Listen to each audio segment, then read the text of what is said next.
We're almost at the finish line. We've made it through the inspections, the appraisal, and most of the loan process. We are getting close to closing escrow and making you the official owner of your home. So here's what you can expect over the next week or so. Your lender will send you a document called the closing disclosure.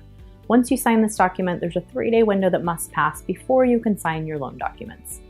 After that, your loan docs will arrive in escrow, and we'll set up an appointment for you to either go into the escrow office to sign them, or we'll have a mobile notary come to you. You'll need to make sure you have your driver's license with you at this appointment. Your loan documents are a huge stack of papers, and your hand will likely be sore by signing at the end of it. Your closing papers consist of your loan agreement and the terms of your loan.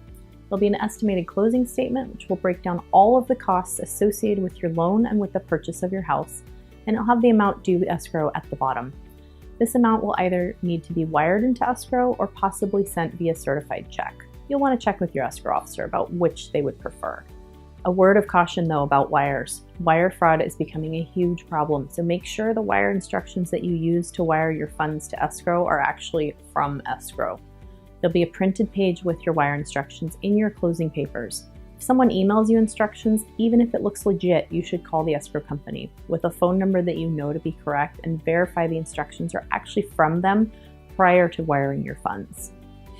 Moving on, after you sign your loan docs, you'll need to send escrow your funds to close. Depending on your lender's timeframes, 1 to 3 days after signing, the lender will fund your loan and escrow will record the deed to the property with the county, either that same day or the next business day.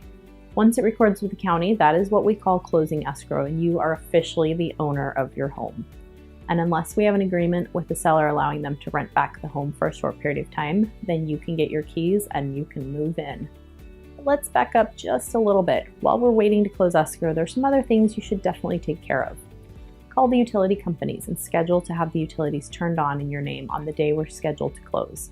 Call the cable and internet companies. It usually takes them a week or so to get out to turn on service. Put in your address forwarding at the post office so your mail will be forwarded to you. Within a week before we close escrow, we'll go back to the property and we'll complete your final walkthrough. And this is just simply for us to walk through the house, verify any agreed upon repairs have been completed, and that the house is in the same condition it was when you put in your offer. So if the seller knocked a hole in the wall while they were moving out, they'll need to fix that before we close escrow. I'm so excited that we're almost there. Hang in there. It won't be long before you're the official owner of your new home. In the meantime, if you have any questions, please don't hesitate to reach out. I'm here to help.